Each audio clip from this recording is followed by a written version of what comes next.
Hola, gracias a todos por venir a esta charla. Me presento, soy Ingrid Rivera y soy parte del equipo de desarrollo de negocio en Minsight. Y hoy quiero hablaros de algo que hace relativamente poco parecía ciencia ficción y a día de hoy ya hablamos de una realidad, y es la interacción humana con los avatares. Y os hago una pregunta, ¿cuántos de aquí habéis podido interactuar con un avatar? Levantad la mano. Vale, casi la mayoría. Estoy segura que cada uno de vosotros tiene su opinión de cómo ha ido esa interacción, ¿no? Si os habéis sentido cómodos, si habéis sentido que esa conversación ha sido fluida, si lo habéis visto normal y, sobre todo, si habéis sentido que estáis interactuando con alguien más que con algo. Lo que es indiscutible es que las capacidades de estos avatares han evolucionado muchísimo a lo largo de los últimos años. Y lo que estamos viendo a día de hoy son los humanos digitales, es decir, avatares que no solo hablan, sino que son capaces de entendernos, de razonar y de tener esa conversación muy natural.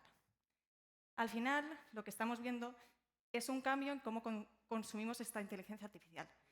Es decir, hace unos años pensábamos que no podríamos hablar con un electrodoméstico y de repente apareció Alexa. Es decir, pasamos de consumir la inteligencia artificial por teclado a un consumo por voz, es decir, a través de estos asistentes de voz como Alexa o Siri, donde podríamos tener, por ejemplo, realizar acciones de forma desatendida, como es, por ejemplo, encender o apagar una luz. No solo eso, sino que también teníamos la capacidad de poder interactuar a través de texto, como es, por ejemplo, con los chatbots. ¿Y dónde entramos ahora? Pues entramos a buscar una manera de consumo a nivel visual, y es ahí donde entran en juego nuestros avatares. Llegamos a un mercado donde a día de hoy ya tiene un peso muy importante y vamos a ver cómo en los próximos años, según predicciones de Gartner, este mercado va a seguir creciendo muchísimo y vamos a ver cómo cada vez más las industrias van a ir sumándose a esta revolución. Y cuando hablamos de este mercado de humanos tan realistas, es muy natural que nos preguntemos cómo llegamos a este nivel de realismo, ¿no? Y aquí es importante que hablemos de dos retos muy importantes. Yo los enfoco en dos, dimensiones fundamentales a la hora de interactuar con un avatar. El primero de ellos es cómo se comunica con nosotros y el segundo, lo que vemos. Es decir, el primero de los retos es a nivel conversacional. Aquí, ¿cómo damos respuesta a este reto? A través de la IA generativa. Es decir, estamos viendo cada vez más cómo las capacidades conversacionales de estos avatares están evolucionando muchísimo. Como decíamos, podemos mantener conversaciones con estos avatares de una manera muy natural. Podemos tener conversaciones muy coherentes, muy empáticas y muy cercanas. El segundo de los retos, como decíamos, es a nivel visual, esa experiencia de usuario que tenemos cuando hablamos con un avatar. En este caso, tenemos que enfocarnos en dos temas muy importantes. El primero de ellos es la calidad de los motores visuales que vamos a usar y el segundo de ellos es la latencia, es decir, cómo conseguimos esa baja latencia cuando, por ejemplo, interactuamos con ese avatar y le lanzamos una pregunta, cómo conseguimos que nos responda de manera fluida. Al final, con estos dos temas, lo que vamos a tener es un avatar no solo inteligente, sino que es muy convincente a nivel de realismo y a nivel emocional. Antes de entrar más en detalle, creo que es importante que demos un paso atrás y veamos sobre qué bases partimos, ¿no? Cómo hemos llegado hasta este punto de innovación. Un poco por encima, empezamos ya en los años 50 con los primeros sistemas expertos. Hablamos de modelos que al final se regían por reglas muy estrictas, ¿no? muy limitadas y poco flexibles. Dimos un primer paso y ya llegamos al Machine Learning, ¿no? Al final, modelos que ya podíamos entrenar con datos reales. Aquí nos centramos en una IA muy enfocada a optimización y personalización. Aquí, por ejemplo, desde Minsight trabajamos mucho con clientes para toda la parte que es predicción de demanda o, por ejemplo, segmentación de clientes, ¿no? Para la mejor toma de decisiones a nivel de negocio. Y ya dimos un paso muy importante cuando pasamos y llegamos al Deep Learning, ¿no? Ya modelos mucho más complejos y que eran capaces de procesar datos, muchos datos no estructurados. Y, sobre todo, ya llegamos al momento de cambio radical con la llegada de la IA generativa, ¿no? Todo lo que estamos viendo a día de hoy que ha puesto la IA en boca de todos. Aquí, por ejemplo, trabajamos mucho, como vemos, con clientes para la parte de asistentes generativos, toda la parte de resolución de dudas para la parte de clientes, formación para empleados, por ejemplo, y también, análisis de sentimientos para clientes, encuestas de clientes, toda la parte de recomendación personalizada, muchísimas cosas que estamos viendo a día de hoy. Y ya, ¿qué es lo que se abre delante nuestro, ¿no? ¿Qué frontera pasamos a día de hoy? Pues ya llegamos a un proceso de innovación donde lo que buscamos es llevar esta inteligencia artificial al mundo físico. Y es donde entramos a hablar de los avatares. Entonces ya entramos a ver cómo podemos explotar este potencial de la IA generativa en los avatares, ¿no? Cómo llevamos esta IA a un consumo mucho más interactivo y mucho más cercano con los humanos. Como decíamos, a modo de resumen, ¿no? La IA generativa al final nos ha revolucionado la forma que tenemos de trabajar con la tecnología, ¿no? Y nos ha abierto un espacio de éxito gracias a toda la potencia, todas las capacidades que tiene para la comunicación con los humanos. Pero tenemos un reto. ¿Cómo llevamos esta inteligencia artificial a, como decimos, a esa cercanía, a ese realismo con las personas? Y aquí es donde entramos ahora, ¿no? Cómo vemos cómo vamos a integrar esta IA generativa en los avatares. Porque al final es importante destacar que no buscamos, que la revolución que buscamos no es usar una IA que nos sustituya, sino buscamos una IA que al final conecte mejor con las personas. Entonces, entrando un poco más ya en detalle funcional, técnico, tampoco voy a entrar en mucho detalle, no es la idea tampoco de esta charla, y tengo a mi equipo técnico que se pelea día a día con ello, pero sí que es importante que entendamos, ¿no?, un poco cuál es el flujo, cómo llegamos a ese nivel de realismo, esos avatares tan reales, y cuáles son los principales puntos que tenemos que abordar. En este sentido, el primero de los pasos es identificar el caso de uso, es decir, cuál es el objetivo que tenemos, cuál es el propósito que queremos darle a ese avatar. Es decir, toda esa lógica de negocio que nos identifique, pues, por ejemplo, quiénes son los usuarios finales o cómo queremos que consuman este avatar. Una vez tenemos identificado el caso de uso, pasamos al primer punto, ¿no? ¿Cómo creamos ese avatar? En este sentido, tenemos dos partes importantes. El primero de ello es toda la parte de producción 3D, es decir, cómo le damos esa apariencia al avatar, cómo le damos esa presencia visual, y para ello pues, usaremos modelo de modelización de apariencias y toda la parte de texturización para darle ese realismo que realmente les caracteriza. Y segundo, vamos a pasar a la parte de la generación de audio, es decir, cómo le damos esa identidad sonora a nuestro avatar. Para ello pues, podremos usar, por ejemplo, una clonación de voz directamente de una voz real o crear una voz sintética desde cero. Una vez tenemos ya creado el avatar, vamos a pasar a cómo le damos esa lógica, es decir, cómo le hacemos realmente humano, ¿no? Cómo le damos esa capacidad de razonar, de pensar, de entendernos, y ahí pues veremos toda la parte de multiagentes, multimodalidad, cómo le damos esa base de conocimiento a través de los modelos. Y cuando ya tenemos nuestro avatar y toda la lógica integrada, pasamos a cómo queremos que consuman este avatar. Ahí, en consumo visual, podremos tener un consumo a nivel físico, a nivel digital o a nivel virtual. Vamos a entrar un poco más en detalle, no mucho, pero para que lo entendamos, ¿no? Vamos al primer punto de cómo creamos ese avatar. Hemos identificado cuál es el propósito que queremos darle y para ello podemos pasar a identificar cuál es el estilo y cuál es la apariencia que queremos darle a este avatar. En ese sentido tenemos tres. Tenemos el hiperrealista, que desde Minsight es por el cual estamos apostando, ya que creemos que es al final el que tiene mayor impacto visual. Y, por supuesto, es el que tiene más complejidad a la hora de producción. En segundo lugar, tenemos el realista, que al final es mucho más versátil.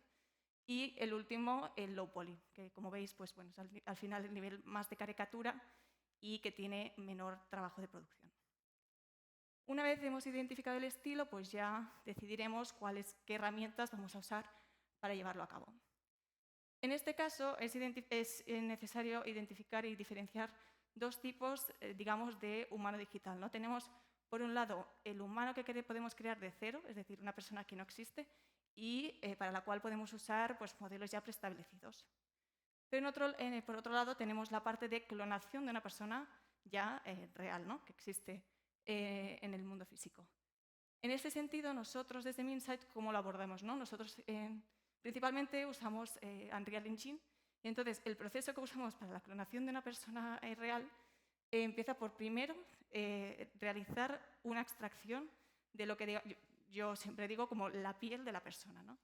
Para ello lo que usamos son herramientas, técnicas de fotogrametría, es decir, sacamos ese modelado 3D de la persona. y le damos pues, toda la parte de texturización, como decíamos, mucho más real. Y en segundo lugar pasamos a la parte de metahumanos, es decir, cómo le damos esa vida, ese movimiento, esas expresiones, las articulaciones, es decir, toda la parte, digamos, del esqueleto de la persona, ¿no? La parte interna de la persona. Y por último, y también muy importante, es la parte de identidad sonora. Al final, como decíamos, podremos usar una voz real o podemos clonar o podemos usar una sintética. Al final, lo que vamos a usar y lo que vamos a buscar es imitar perfectamente la voz de un humano, es decir, vamos a buscar que tenga el ritmo, el tono, las emociones, todo igual que una persona. Eso es importante porque al final, a nivel empresa, si usamos un avatar, queremos que no solo se identifique el avatar con nuestra empresa, sino también darle esa voz característica que podamos identificar con nuestra empresa, ¿no? Un poco a nivel de marca. Una vez ya tenemos a nuestro avatar, lo que es importante es darle esa lógica, ¿no? esa parte que va a hacer que pueda razonar, que pueda entendernos. Y aquí, un poco a modo de resumen, lo que tendremos es muy importante darle todo el contexto, ¿no? No es lo mismo que hablemos de un avatar para el sector seguros, para el sector banca, al final tenemos que darle ese contexto, esa base de conocimiento específica que tenemos que preparar y sobre todo vectorizar para que la IA pueda consumirla. Con ello tendremos la base de conocimiento IA, ¿no? Luego pasamos a una segunda parte, que es ya la parte de acciones, digamos, de cómo el avatar va a responder a esas necesidades que hemos previamente identificado, ¿no? Para ello usaremos toda la parte de agentes IA, para que lleven a cabo esas tareas. Con la combinación de lo que llamamos Agentic Garden con la base de conocimiento IA, tendremos ya el agente generativo. Luego, muy importante, toda la parte del núcleo, digamos, del motor de procesamiento, ¿no? A través de los LLMs. Y por último, ya vamos a ver toda la parte, cuando hayamos decidido cómo queremos consumirla, ¿no? Cómo redefinimos los procesos para el escenario que queremos de consumo, ¿no? En este caso, estamos apostando por el escenario de consumo visual. Al final estamos viendo que la combinación de todo lo que es la imagen, el movimiento, la lógica y la identidad sonora es cómo vamos a dar vida a estos avatares para que piensen y actúen como un humano. Pero el punto también importante y el final es cómo nuestros usuarios finales van a consumir este avatar. En el consumo visual tenemos tres tipos, como hemos visto anteriormente, ¿no? El primero es a nivel físico. En este caso, pues, por ejemplo, a través de una caja holográfica, ¿no? a gran tamaño, donde vamos a poder interactuar con este avatar a nivel de voz o a nivel visual, por ejemplo. Y podemos verlo, por ejemplo, casos de uso, que sería, pues, sobre todo muy enfocado a atención al cliente, ¿no? En una tienda de ropa, o, por ejemplo, pues, en una recepción, o, por ejemplo, un caso de uso así más aterrizado pues, sería en un aeropuerto, por ejemplo, que tengamos a nuestro avatar y sea capaz de, a través de visión, identificarnos la maleta y decirnos si puede entrar en cabina o tiene que ir en bodega. El segundo de los tipos es a nivel digital, es decir, un avatar ya en web app. En este sentido, al final, el usuario final puede directamente acceder al avatar a través de sus dispositivos, ya sea el móvil, ya sea la tablet o el ordenador.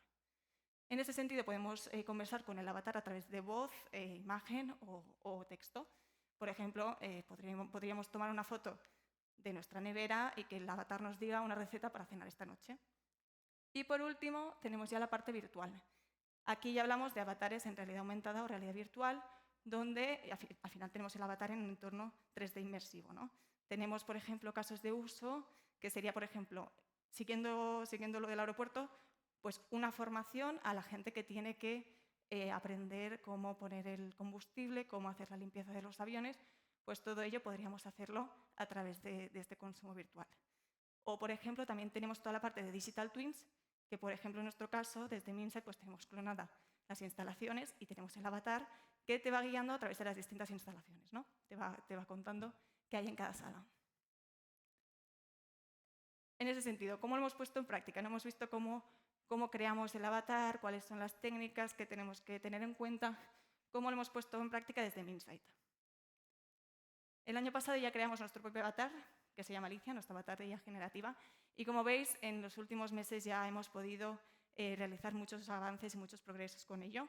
Empezamos en mayo, ya en octubre pues, empezamos a desarrollar Alicia y bueno, ya en octubre podía responder a nuestras dudas, texto o a nivel de imagen. También podía ver lo que le rodeaba, es decir, a través de una de Computer Vision podía ver lo que le rodeaba para entender el entorno. Y ya más recientemente, pues ya integramos a Alicia en realidad aumentada, es decir, a través de gafas podemos ver a Alicia pues, en esta misma sala, ¿no? Y, por supuesto, seguimos en progreso, seguimos buscando nuevas técnicas y nuevas herramientas que nos ayuden a hacer aún más real Alicia, ¿no? Que sea mucho más realista. Os voy a poner un vídeo, un breve vídeo, solo para que veáis cómo la hemos montado, ¿no? Cuál es la imagen que le hemos dado y la identidad sonora que tiene. Hola, soy Alicia, el asistente generativo de Minsight. Estoy aquí para ayudarte a descubrir cómo la inteligencia artificial y la tecnología pueden transformar tu negocio y ayudarte a alcanzar tus objetivos de manera más eficiente. Bueno, esto es un vídeo. Obviamente aquí no podemos ver las capacidades de interacción, no le puedo preguntar y no me va a contestar. Pero aquí solo os quiero invitar a todos a que paséis por nuestro stand porque hemos traído a Alicia para que podáis interactuar con ellos, aquellos que no habéis tenido aún posibilidad de interactuar con un avatar, que podáis pasar por el stand y podáis interactuar con ella tanto a nivel físico, como decíamos, ¿no? Con una pantalla, o a nivel de realidad aumentada con las gafas, ¿vale? Así que al terminar la charla os invito a que paséis y, por supuesto, para que nos preguntéis cualquier duda. Pero antes de terminar la charla, solo destacar que bueno, hemos visto todo el potencial, todas las oportunidades que hay en este sector, pero obviamente no está exento de retos. Y aquí os destaco 3 para finalizar. El primero de ellos, y en lo que estamos trabajando, está la parte de streaming, ¿no? Cómo conseguimos esa integración con los sistemas y, sobre todo, lo que comentábamos de conseguir una baja latencia, ¿no? Que podamos hacerle una pregunta a Alicia, o cualquier avatar y que nos responda al segundo, ¿no? Que sea muy fluido. La segunda es la sincronización de bisemas, es decir, a modo sencillo, que cuando hable Alicia corresponda a lo que está diciendo con el movimiento de sus labios, es decir, cada fonema tenga un movimiento de labios. Y el último, y también muy importante, toda la parte de aceptación por parte del usuario, ¿no? Al final, como comentábamos, el sector ya tiene un peso importante, pero lo que va a venir va a ser mucho más, ¿no? Vamos a ver cómo cada vez más los usuarios y las industrias van a ir sumándose a esta revolución. Espero que os haya quedado claro, o por lo menos os podéis llevar unas cuantas ideas de esta charla, pero si os tenéis que quedar con una, que sea esta. Es decir, el futuro de la inteligencia no es técnico, sino que es humano. Muchas gracias.